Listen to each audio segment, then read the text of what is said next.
إلى حضرة النبي المصطفى محمد رسول الله صلى الله عليه وسلم وإلى أرواح أزواجه وذريته وأصحابه ولجميع الأرواح من المسلمين والمسلمات والمؤمنين والمؤمنات من مشارق الأرض إلى مغاربها وخصوصا لأستاذنا ولأساتذتنا شيء لله لهم ولهم الفاتحة. أعوذ بالله من الشيطان الرجيم. بسم الله الرحمن الرحيم. الحمد لله رب العالمين الرحمن الرحيم مالك يوم الدين إياك نعبد وإياك نستعين اهدنا الصراط المستقيم صراط الذين أنعمت عليهم غير المغضوب عليهم ولا الضالين آمين. السلام عليكم ورحمة الله وبركاته. الحمد لله الواحد القهار العزيز الغفار الذي جعل الليل والنهار وجعل الشمس والقمر، والصلاة والسلام على نور الأنوار وسر الأسرار وترياق الأغيار ومفتاح باب اليسار سيدنا محمد المختار وآله الأطهار وأصحابه الأخيار عدد نعم الله وإفضاله. سبحانك لا علم لنا إلا ما علمتنا إنك أنت العليم الحكيم. حسبنا الله ونعم الوكيل ولا حول ولا قوة إلا بالله العلي العظيم. Bapak Ibu jemaah Masjid Agung Karimun yang dimuliakan oleh Allah Subhanahu wa taala.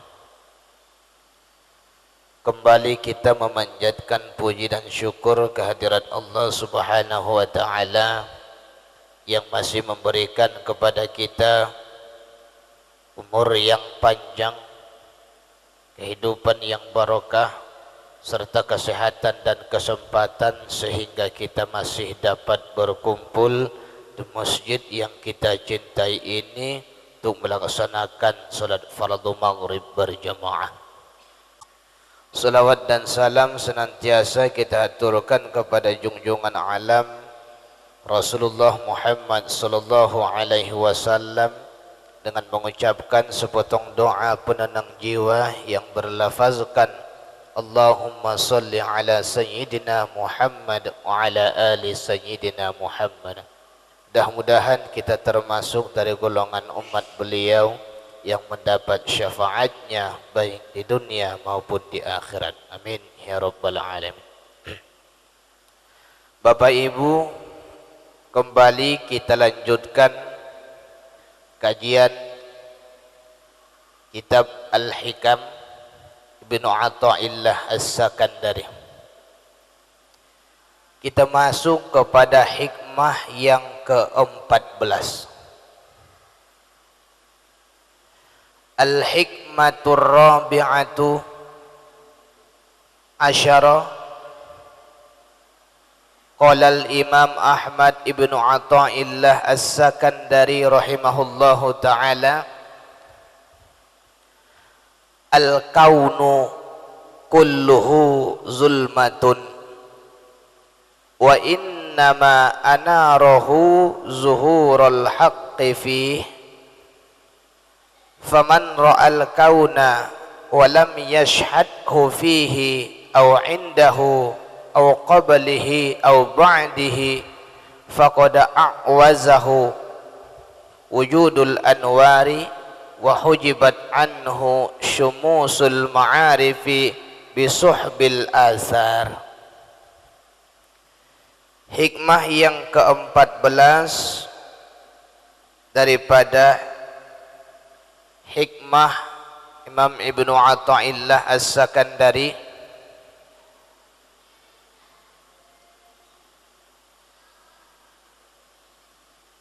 alam semesta ini seluruhnya adalah gelap,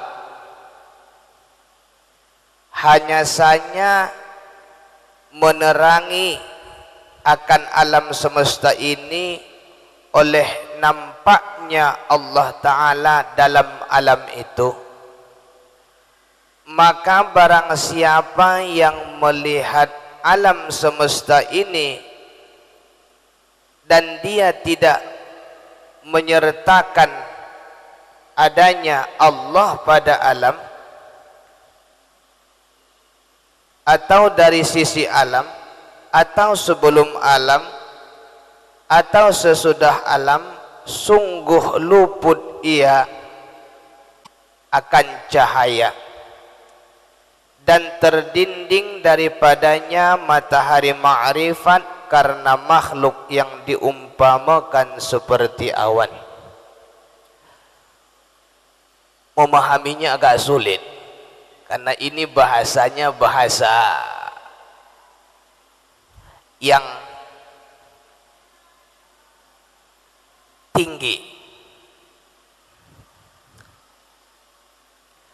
Kalau kita terjemahkan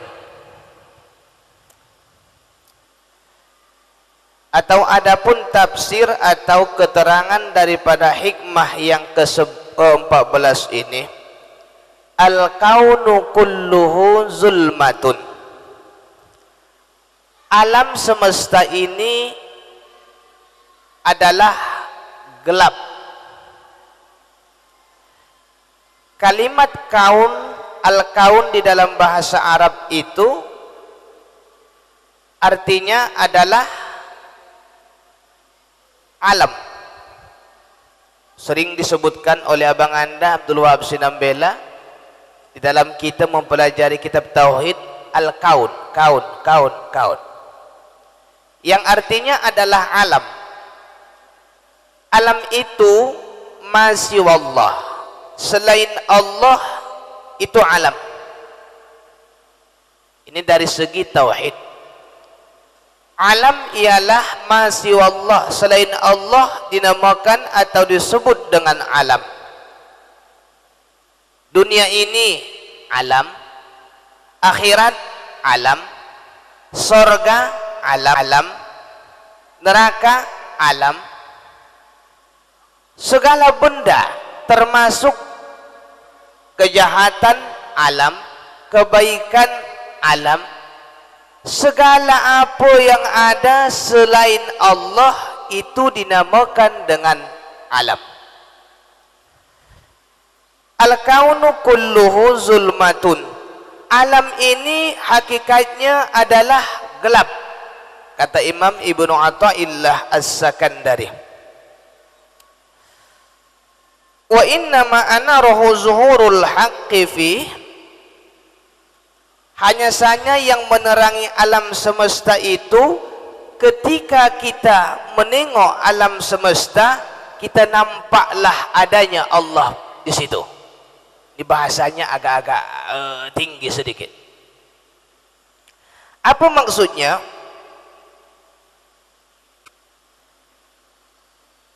Gelap, tuan-tuan, zulmah, zolim, zulmah. Itu pada hakikatnya seringkali kalau di dalam bahasa Arab, gelap itu merupakan istilah kadang-kadang dapat diartikan dengan tidak ada, gelap. Contoh, dan macam mana cerita tentang korupsi itu, kabarnya masih gelap, berarti kabarnya belum ada, kira-kira begitu. Gelap itu terkadang merupakan istilah bagi kesesatan.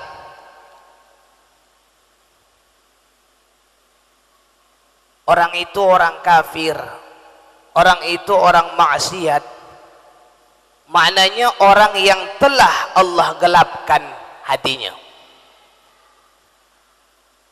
Ada kalanya gelap itu diistilahkan dalam istilah Arab adalah kejahatan. Dia itu orang yang berbuat jahat. Kenapa? Karena dah gelap hatinya.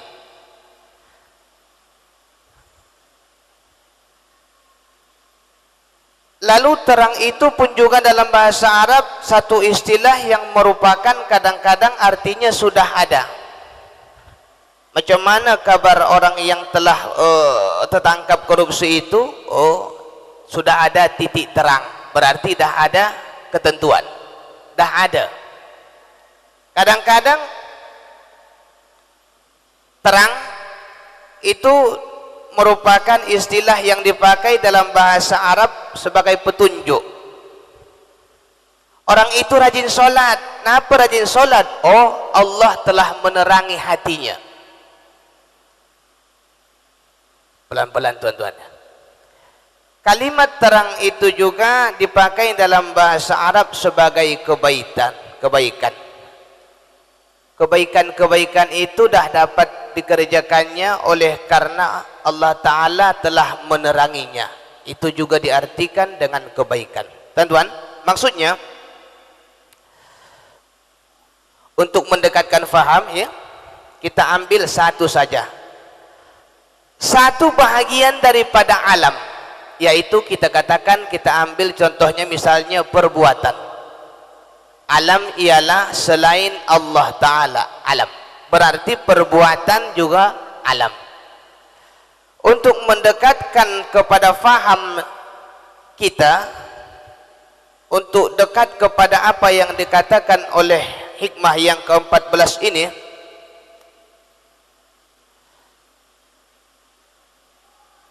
segala perbuatan manusia ini semuanya gelap. Kalau diartikan zulmah dengan gelap, segala perbuatan manusia ini adalah jahat. Hanya saja perbuatan manusia itu menjadi baik apabila disertakan akan adanya Allah di situ. Contoh, tuan-tuan,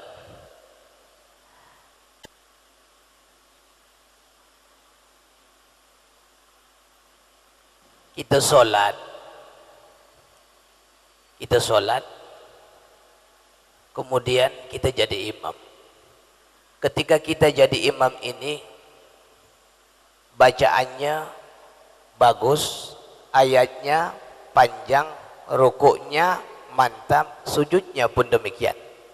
Apa yang dimaksud di sini? Disertakan akan adanya Allah di dalam perbuatan.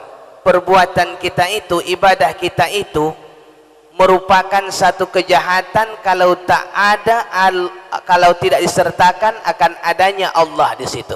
Maksudnya, orang yang beribadah kalau tak diikutkannya, disertakannya Allah di situ, seringkali berbuah ria, ujub, atau isti'zaz namanya.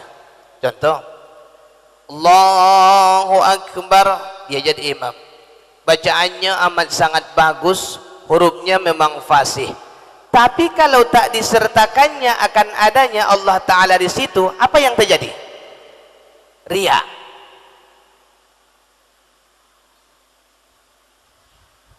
Akan ada perbuatan ibadah yang bercampur dengan ria. Jadi mesti disertakan Allah Ta'ala, baik sebelum mengerjakan satu pekerjaan, atau sesudah mengerjakan pekerjaan, atau di dalam mengerjakan pekerjaan itu. Contoh, solat aja, Allahu Akbar, kita solat. Apa yang ada dalam hati kita? Tujuan Imam Ibnu Athaillah ini mengajari kita, kalau kita nak beribadah mesti kita ikutkan Allah dalam ibadah. Apa maksudnya? Tuan-tuan ni tak dapat datang ke sini kalau bukan karena Allah, itu maksudnya. Kita tak dapat datang ke masjid kalau bukan karena Allah. Allahu Akbar, sertakan Allah dalam ibadah kita. Apa yang disertakan? Saya tak akan dapat beribadah macam begini kalau bukan karena tolongan daripada Allah. Itu dia makna menyertakan Allah dalam ibadah. Atau sesudah solat, ini yang kadang-kadang datang penyakit hati ini. Assalamualaikum warahmatullahi. Assalamualaikum warahmatullah. Iblis itu selalu berbisik, memanglah kali ini engkau jadi imam, bacaannya memang mantap, hurufnya memang fasih. Itu kata iblis itu. Kalau tak disertakan Allah di situ, apa yang terjadi? Ibadah itu jadi sia-sia. Iya memang. Saya pun tengok-tengok di kampung ini tak ada yang bacaannya sefasih saya, tak ada pun yang hurufnya sebagus saya. Itu. Tapi kalau ada Allah Ta'ala kita buat di situ, maksudnya adanya itu supaya tidak datang rasa ujub, memuji diri sendiri, memuji ibadah sendiri. Apa yang kita buat? Saya tak akan dapat membaca bacaan yang tadi saya baca. Saya tidak akan dapat membaca ayat sebagus yang tadi saya baca kecuali dengan tolongan Allah. Inilah yang disebut, yang dituju oleh Imam Ibnu Athaillah As-Sakandari. Dalam setiap ibadah mesti disertakan Allah. Tuan-tuan, ini memang agak halus sedikit. Dalam setiap ibadah mesti disertakan Allah. Kita sampai di masjid, kenapa kita sampai di masjid? Tidak akan sampai di masjid kalau bukan karena Allah gerakkan hati kita. Tengok, berapa banyak orang di sekitar masjid ini? Berapa banyak? Masjid beratus bahkan beribu. Tuan-tuan, mana lebih banyak yang datang ke masjid daripada yang tak datang? Yang tak datang. Kenapa tak datang? Nah ini, di situ pula. Karena memang Allah tak memberikan, tak menggerakkan kepada hati mereka supaya berangkat menggunakan kaki untuk melangkah ke masjid. Allah tak gerakkan. Tuan-tuan, kita yang dah Allah gerakkan kaki datang ke masjid ini mesti disertai dengan adanya perbuatan Allah di situ. Siapa yang membuat kita datang ke masjid? Allah. Kalau tak Allah buat, auzubillah tuan-tuan. Itulah maksudnya Imam Ibnu Athaillah tu. Kenapa dicakap oleh Imam Athaillah seperti itu? Karena memang banyak orangnya dekat dengan masjid, rumahnya. Tuan-tuan, tengok di tempat kita mungkin masing-masing. Banyak orang rumahnya dekat dengan masjid. 5 kali sehari semalam dipanggil oleh muazzin. Allahu Akbar, Allahu Akbar. Rumahnya pas, agak-agaknya kalau dijatuhkan toa itu, pas di depan rumahnya. Tapi kenapa tak datang dia ke masjid? Tak ada motor, ada motornya. Hujan, ada mobilnya. Kenapa tak datang dia ke masjid? Karena memang Allah tak bagi kepadanya gerakan untuk menggerakkan kakinya berangkat ke masjid. Tuan-tuan, kita ini pun begitu. Supaya ada nilai ibadah, ya, tidak hanya berzikir ibadah itu, tuan-tuan kan. Mengadakan perasaan, ya Allah, makasih ya Allah, kalau bukan karena hidayah daripada engkau tak akan mungkin saya sampai ke masjid ini. Yang seperti ini pun tuan-tuan ibadah itu, jangan dianggap remeh. Makasih ya Allah, itu kan, itu di awal ibadah lah, di awal ibadah. Menyertakan Allah pertama sebelum kita mengerjakan ibadah. Dah berangkat dari rumah sampai ke masjid, mau sholat, sebelum takbir teringat kita, sertakan Allah di situ. Apa namanya? Terima kasih ya Allah, kalau bukan karena hidayah daripada engkau tak akan sampai saya di masjid ini. Itu makna menyertakan Allah di awal pekerjaan, di awal ibadah. Atau di dalam ibadah, macam mana itu? Lagi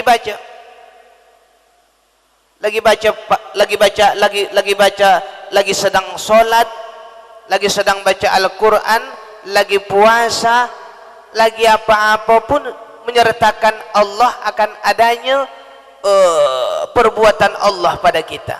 Apa itu? Ini yang seringnya ya seperti itu imam, yang seringnya seperti itu orang yang biasanya dibuat terdepan. Waladdallin, amin. Saya rasa sendiri itu Tuhan. Di sini yang saya tak jadi imam. Kenapa? Ada yang lebih hebat, yang lebih fasih bacaannya daripada kita. Makanya kita persilahkan beliau jadi imam. Karena memang kita mengaku beliau memang ahlinya, dia yang dipersilahkan ke depan. Waladdallin, amin. Tengok, kalau tak tahu kita, iblis itu datang ingin merusakkan ibadah kita. Apa yang dia buat? Kuatkan sikit bacaan, jemaah lagi banyak, atau ayatnya jangan yang biasa, yang luar biasa, yang agak-agak jarang didengar orang. Kenapa seperti ini? Saya pribadi merasakan. Tak tahulah imam-imam ini, imam-imam yang ada di sini macam gitu. Kalau tak ada kita sertakan Allah Ta'ala di situ, habis ibadah kita. Apa makna habis tadi? Datanglah penyakit riya. Ya pula, yang biasanya inna a'tayna, kalau dia solat sendiri, inna a'tainakal kautsar. Jadi inna fatahna laka fatham mubina. Itu kalau ada orang. Tapi kalau kita sertakan Allah di situ, ini iblis yang mengajak ini. Saya tak akan dapat membaca kecuali kalau bukan ditolong Allah Ta'ala. Kalau dah ada di situ, itu benteng tuan-tuan. Itu yang dimaksud Imam Ibnu Athaillah ini, sertakan Allah Ta'ala. Itu yang kita buat adalah karena hidayah dan petunjuk dan kekuatan yang dibuat Allah Ta'ala. Tuan-tuan tahu kan, iblis itu perangkapnya hebat itu. Perangkapnya hebat itu. Pertama-tama, kalau dah dengar azan, dia goda kita supaya tak payah solat di masjid. Dia goda kita supaya lambat-lambat solat kan. Nantilah solatnya, zuhur kan masih lama, nanti aja lah. Kita kerja PT kan, kerja PT. Allahu Akbar dari musola. Nanti aja lah. Solat zuhur kan waktunya panjang. Sudahlah, selesaikan dulu. Tak berhasil dia goda supaya mengulur waktu, memperlambat waktu, mengerjakan solat jangan di awal waktu. Apa yang dia buat? Dia goda supaya jangan pergi ke masjid. Tak payahlah solat ke masjid. Tengoklah asap tu tak bagus untuk paru-paru. Solat di rumah aja lah. Sekali-sekali. Kenapa rupanya kalau berjamaah dengan anak bini kan gitu. Tak juga dia bisa goda. Orang ini nak pergi juga ke masjid. Pergi juga orang ini di masjid. Di masjid, apa yang dia buat? Digoda juga. Macam mana supaya ibadahnya ini terusak? Macam mana? Dah solat, Allahu Akbar, sudah. Baguskan sedikit takbirmu. Biar engkau yang paling bagus takbirnya di sini. Orang ni semua tak pandai, tak ada ilmunya, tak pernah mengaji. Engkau seorang yang bisa membaca kitab. Baguskan takbirmu. Macam mana di kitab, macam gitulah engkau buat. Biar ditengok oleh orang belakang. Allahu Akbar. Baguslah. Tak juga tertipu orang ni. Tak juga tertipu. Di tengah ibadah dia bisikkan lagi. Apa yang dia bisikkan? Baca ayat yang panjang, yang agak panjang, jemaahnya agak banyak supaya mereka dengar. Engkau ini hafal ayat bukan yang itu aja. Tak juga tergoda. Ubah lagi. Selesai salam mereka dapat goda. Mereka datang lagi. Memanglah Di masjid ini tak ada yang solatnya sebaik engkau, tak ada yang kefasihan hurufnya sepasih engkau, tak ada yang pandainya dalam fikih sepandai engkau. Ini perangkap syaitan. Tapi kalau kita sertakan Allah di situ, Assalamualaikum warahmatullah, Assalamualaikum warahmatullah, kita sapu muka dengan dua tangan. Apa yang ada dalam hati kita? Kalau kita adakan ini adalah karena Allah Ta'ala, saya mampu solat seperti ini. Ini yang dimaksud oleh Imam Ibnu Athaillah As-Sakandari. Alhamdulillah, ya Allah, saya tidak akan mampu takbir, ruku, sujud dan mengerjakan rukun-rukun yang lainnya kecuali kalau bukan karena tolongan. Ini tuan-tuan. Jadi menyertakan Allah Ta'ala itu dapat menyelamatkan ibadah kita daripada riya, ujub dan isti'zaz. Isti'zaz ini artinya adalah merasa paling hebat di antara yang lain. Ini biasa ini. Mohon maaf, ini penyakit orang tua ini. Bukan orang tua sini ya. Orang tua di kampung lainnya. Isti'zaz, merasa paling hebat. Ini penyakit yang ditimbulkan kalau tidak kita sertakan adanya Allah di situ.